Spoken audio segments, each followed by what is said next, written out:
もしレイドレースに参加する実力をつけたいなら、とがおすすめです。そもそも霊式では外部ツールを使おうにも、ないんですよ。クルルさんがバンされたから練習ができなかったんです。レイドレーサーの生活やその強さに迫るインタビュー後編です。前編は概要欄を参照ください。引き続きトップレイドチームクルルの MT を担われたエルマさんに根掘り葉掘り聞いてみたいと思います。よろしくお願いします。よろしくお願いします。前編では主にレイドレーサーの強さや必要なスキルについて迫りました。前編で1点だけ中途半端に終わっていますが、次のテーマでその点も出てくるかと思いますので先に進めさせてください。続いてはレイドレーサーの生活に焦点を当てたいと思います。まずはパンデモニウム霊式天国編のレイドレース当日の動きを振り返るとご覧の通りではあるんですが、この辺はレース見ればわかるところですから、どちらかというと前後の動きについてお伺いさせてください。まずは練習ですね。今の固定ではレースの何ヶ月ぐらい前から練習を始めたんですか？いやー、それがあんまり練習できなかったんですよ。なんでですか？クルルさんがバンされたからです。あ、絶オメガ騒動で明らかになった代行の件ですか？はい。その騒動を受けて実際に運営からクルルさんの方にも調査が入ったらしく、そこでペナルティとして一定期間のアカウント停止処分が下りました。バンの解除が 6.4 実装前だったので、レイドレースは予定通りやろうということになったのですが、クルルさんのバン期間中は8人揃っての練習ができなくて、その間は新規メンバー向けに補充を入れて練習をしたり、微分で動きを見るといった活動を行っていました。なるほど。ちなみにそもそもうちはレイドチームクルルというよりクルルさんの固定パーティーという位置づけなので、いつもそこまでガッチガチに練習をやってるわけではないです。一方で専用のレイドチームの X のアカウント作って俺たちはレイドチームだってやってるチームだと2、3ヶ月ぐらい前から週4週5で練習しているところもありますけどね。そんなやってるんですか？というか、そんなに何やってるんですか？いや、わからないですね。ただたまに配信で練習公開してるんですけど、レース機のレイドレースの攻略という位置づけで意味ある練習になってるのかなって正直懐疑的には思いますね。そういう練習やってますっていうレイドチームそのものの広告宣伝の意味合いもあるのかもしれません。なるほど。強いメンバーを集めるには確かにそういう取り組みも必要なのかもしれませんね。ちょっと脱線するんですけど、そういうガチレイドチームって固定メンバーってそんな変わるもんなんですか？固定メンバーが変わっちゃうからこそ、そういう頻度で練習せざるを得なくなっているのかなって想像したんですが。結構入れ替えは発生しますね。目標に対して結果が伴わなかったチームからは人が抜けていくことも多いですし、上手い人が別の優秀なチームに引き抜かれるということもよくあることです。なるほど。脱線ついでにさらに脱線するんですけど、そういう新しい人を受け入れるときって面談してるじゃないですか。といっても私はロドストでそういう募集を見たことがある程度で、面談したこともされたこともないんですけど。面談はしますね。私ももともとは自分で固定組んでたので結構やってました。そういう時って何を見るんですか？前編でも話しましたが、タフさを見極めるのは難しいですもんね。ログズですか？いや、よく見るのは主体的かどうかですね。主体的？例えば、霊式初週攻略だと極端な話、レイドレース勢とかゲーム8の解放をコピればどうにかなっちゃうじゃないですか。でも、レイドレースは基本的に習えるものがないので、自分でギミック解放とか考えなきゃいけないんですね。だから固定なりなんなりで攻略するとき、自分がチームの中でどういう立ち位置を担ってどういう推進をしたかとか、あとは攻略段階でたくさんの解放がある中、どの解放をどういう判断で採用したのか、またどの部分でつまずきどう解決したかとか、その人の判断基準や合理性を確認したりしますね。なるほど。確かに最初期の解放だと荒削りなところもありますしね。ログズとかは見ないんですか？担当ロールの全ジョブが使えるのは最低限ですからね。その使えるっていうのはどういう状態を指します？例えば何色とか。DPS で言うとパワフ100が出せるスキル回しができることですね。バフ 100？ よりきちんと表現すると、パワフ100のスキル回しを見ればすぐに何をしているのかが理解できて、すぐ実践に出しても同じ動きができる、あるいはその回しを自ら導き出せるという表現が正しいと思います。この力があれば少なくとも99までは簡単に出せるはずです。そうですよね。あとは99から100は繰り台頼みみたいなとこありますしね。それもありますし、100を出すには100を出す用の動きが求められますから、きっちりバーストが終わったところで戦闘が終わるようにするとか、今はログズの数値を盛るためにバースト2分周期の6分台とか8分台で終わるよう調整するパーティーも多いようです。なんかその数値、スメパの募集で見たことがあるようなないような。なるほど。戦闘時間に占めるバーストの割合が多い方が DPS が出るからですね。そう考えるとパワフ100という結果よりも過程の理解と実践が大事だと。そうですね。レース向けにパワフ100を意識する必要はないと思います。DPS で言うとそんな感じで、タンヒラは加えてきちんと各リソースの性質を踏まえて最大限使えるようにすることが必要だと思います。面談での見極めポイントについてはよく理解できました。めっちゃ脱線させちゃいましたが、もともとは今回チームクルルって練習いつからどれくらいやっていましたかって質問でしたね。で、バンの影響でほとんど練習ができなかったと。はい。練習ってどういうことやってるんですか？過去コンテンツで類似ギミックが来た時の参加位置とか動きの優先度とか処理の決め方を相談する感じですね。相談する時のコミュニケーションの取り方についてもその場で確認して相性悪ければ入れ替えということもします。当日話し合いをする上で衝突が起きたり話が噛み合わないと攻略時間をロスしてしまうので、あとチームではミロというホワイトボードツールを使っているのですが、その使い方とか書き方の共有とかをやっていました。類似ギミックが来た際の参加位置を決めるって例えばどういうのですか？頭割りとか3回とかよくあるやつぐらいです。正直毎回そんな目新しいギミックが来るわけではないので。まあジャンブルコンボみたく出たとこ勝負なギミックとかもありますしね。ノーマルが実装されてから例式のギミックの予想とかはされてるんですか？それは結構やりますね。ノーマルって時間切れがないので、それこそ20分ぐらい手を止めてギミックだけ見続けてどんなのが来そうか話し合ったりします。今回で言うと地形が特徴的だった2層とか注目してましたね。強引に毒沼を渡って橋作ったりして、これ例式出そうだなって思ってました。そう言われてみると、アーカイブ見てて初めて魔電の進撃に来た時、ここで後ろの杭使うんじゃねって誰かがめっちゃ早く提案してましたね。そういうことをやってたからこそのスピードなんですね。そうです。置物を設置してるからには意味が必ずありますからね。ありがとうございます。練習のイメージはつきました。ジョブは基本的にいつ頃決めてますか？もちろん事前に決めてはいるんですけど、実装日のパッチノートを見てジョブを見直したりしてますね。火力調整のとこを見てるんですか？そうです。例えばスピリッツ・ウィズ・インの威力が70上がるとしたら、それが結局ナイトの火力としてどの程度底上げされるかっていうのは計算すれば分かっちゃうんですよ。例式の実装が1週間遅れるようになってからは実際に使ってみる余裕も生まれてますし、こと足りるんですけど、そんな感じで使うジョブ決めてますね。今回天国編ではジョブ変えたんですか？変えました。もともとサムライと文句の予定だったんですが、パッチノートで黒が激強になることが分かったんで、急遽サムライと黒にしたんです。低層の時は蘇生の方が大事なんで赤なんですけどね。文句予定だった人が黒になったということですか？さっき担当ロールのジョブは全部使えなきゃダメっておっしゃってましたけど、 DPS の場合メレー担当の人はメレーだけできればいいってわけじゃなくて DPS 全部できなきゃダメなんですか？いや、さすがに例外ケースだと思います。基本メレーならメレー、キャスならキャスですね。ただ、たまたま文句予定の人の能力がとても高かったので、その人の能力も信じて、これだけアッパー調整入るなら黒の方がいいだろうってかけた感じですね。はい、よくわかりました。それでは話をレース当日付近に進めたいと思います。レースは火曜ですが、火曜の当日は何時に起きてるんですか？やっぱ事前に昼夜逆転させとくんでしょうか？私は社会人なので、月曜は普通に勤務して、火曜から木曜有給取ってます。社会人なんですか？はい。よくやれますね。レイドレーサーって社会人も多いんですか？いや、さすがに少数派な気がしますね。昼夜逆転してゲームしてる無職もいます。極めようとするとどうしてもそういう立場でないと難しいですよね。そうするとあまりエルマさん自身は昼夜逆転はできないと。そうですね。月曜普通に寝て、当日の火曜朝7時に起きて、飯食って、コンビニでレース中の食事買って、9時に二度寝して、15時頃起きて、16時頃に全員スタンバイ、17時からトークン集めて、19時頃からレース開始する感じですね。飯って何買ってるんですか？セブンのサンドイッチとか、おにぎりとか、あとカロリーメイトですね。エナドリとか飲まないんですか？自分は飲まないですね。やっぱり体に悪いんで。なるほど。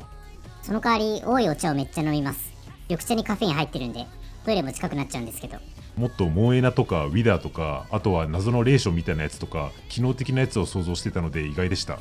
エナドリ飲む人もいるでしょうけどね。そんな準備を経て当日19時を迎えるわけですね。17時間ぶっ通しでゲーム、しかもただゲームするだけでなくタイムアタックですし、見るもの全部初見ギミックですし、脳みそフル回転の17時間ですから相当に疲弊するかと思います。まあこの辺りのタフさはレイドレース見たまんまですし、一部は前編でも触れたので詳細割愛しますが、ここで2つお伺いしたいことがありまして、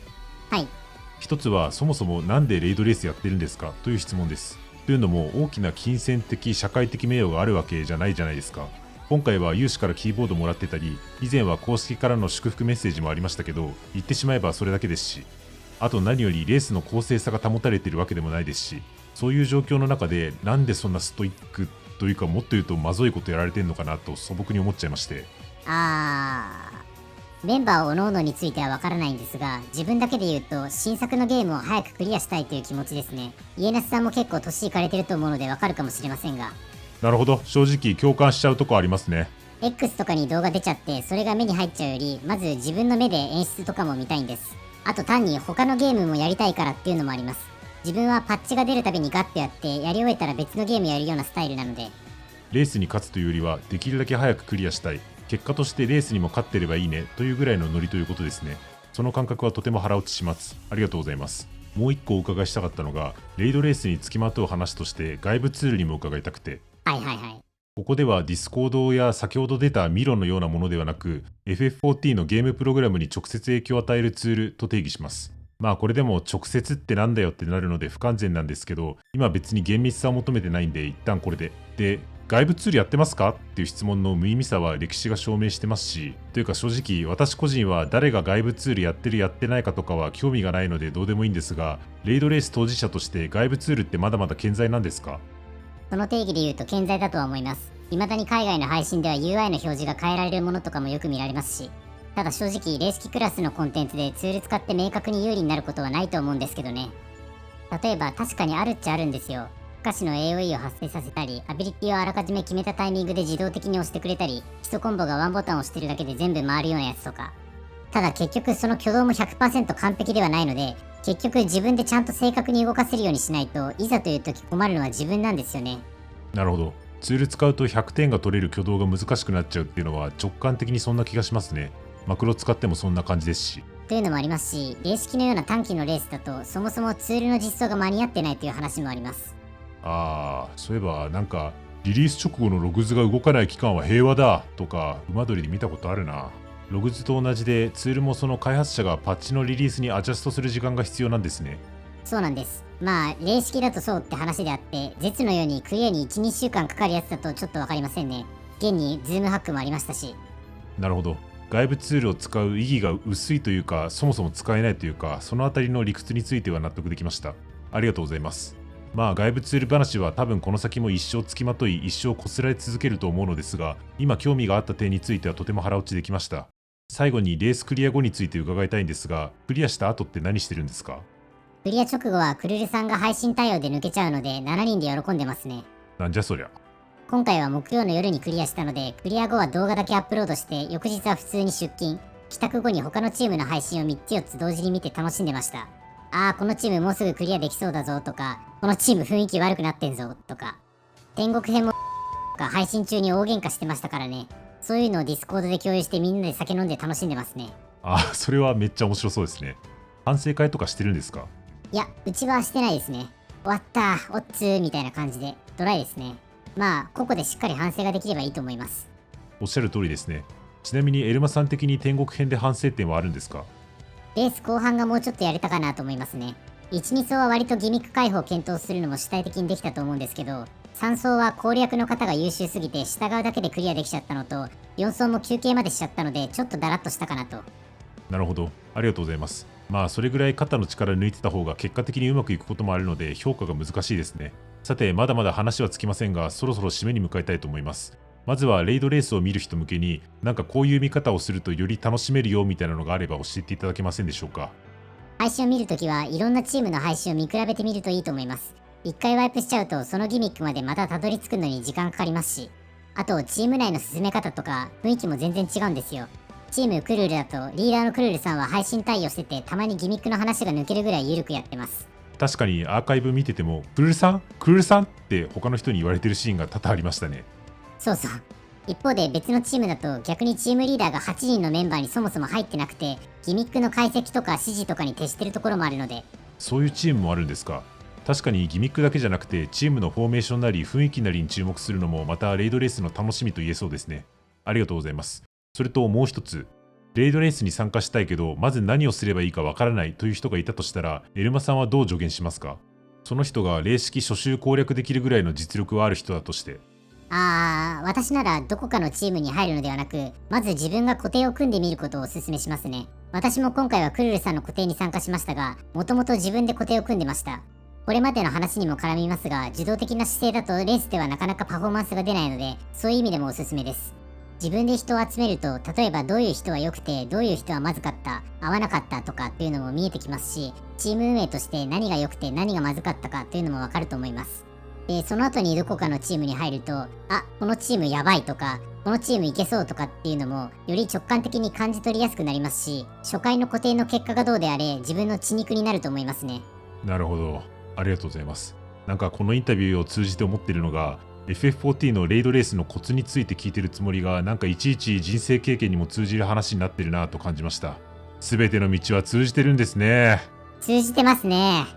最後に一言どうぞ。レースをやる側も見る側ももう少しカジュアルに肩の力抜いて楽しめるようになるといいなと思います。今、海外のコミュニティサイトとかを運営している勢力が競技化を進めようとしていて、そこにコルセアとかの企業が乗っかっていて、まあ我々もやるならということで参加はしちゃってるんですけど、一方で FF14 の公式的には PVP と違って PVE を競技化させようとはしてないので、というか競技化するならレギュレーションを敷くべきですしね。ありがとうございます。まあ盛り上がってるところに金儲けの影が忍び寄るのはどの界隈も同じですね。あともう一個は、リリース日が2、3週間前にならないと確定しないのはなんとかならないかなと思いますね。毎回うっすら予想はさせてきますけど、それでも1週間ずれることがありますし、ビジネス的な側面もあるんだと思うんですけど、なんとかしてほしいと思います。6.0 のリリースが遅れたのもしんどかったです。遅らせるのだとしても、半端に2週間とかではなく、1、2ヶ月とか余裕を持って予定を組み直せるようにしてほしかったなと思います。他の MMORPG を知らないので私にとってはこれが当たり前になっちゃってるんですが、マイナーバージョンアップの周知としては FF14 は遅い方なんですか？遅いと思います。そうなんですね。社会人としては、ましてや火曜から木曜まで連休の調整をする人からすれば至極当然の要望かなと思いました。詳細は割愛しますが、ファンフェスで当初発表されたチケット販売日程を見て私もおおと感じたところではありますので、私からも世界最高の MMORPG らしいアナウンスをこれからも望みたいと思います。長くなりましたが、以上でインタビューを終わりたいと思います。エルマさん、今日はどうもありがとうございました。ありがとうございました。いかがでしたでしょうか？私としてもやはり行くところまで行っちゃうガチの世界というのは何事も面白いなと改めて感じました。レースをリアタイしてギミックや演出を一緒に楽しむもよし、アーカイブを見て早期攻略を目指すもよし、腕に自信があればレースそのものに飛び込むもよし、7.0 から再び始まる高難易度コンテンツにて今回ご紹介したことも念頭に思い思いの形でレースを楽しめればと思います。宣伝ですが、エオルゼアの真実に迫るようなぶっ飛んだ経験を持つ方、今回のように根掘り葉掘りさせていただきたく、ぜひコンタクトさせてください。次戦他戦問わず概要欄の X アカウントまで、ガチプレイヤーもカジュアルプレイヤーも皆一堂に集う家なしララチャンネルのチャンネル登録をよろしくお願いいたします。はい、カット。ありがとうございました。ありがとうございました。いやー、インタビュー長くなってしまいましたね。大丈夫です。日頃から配信見てて長くなるだろうなと思ってたんで。いやー、理解ある人で助かったわ。ちなみに 7.0 ワールドレース、自分どうすか？ご承知の通り、私は大人気 YouTuber であることも有名ですが、世界ナンバーワン黒魔導士としても有名でして、多少アドルとマバリアを腐らせたり、多少 DPS が灰色であることはあるんですが、それを補ってあまりある IQ というか、愛嬌があると思うんですよね。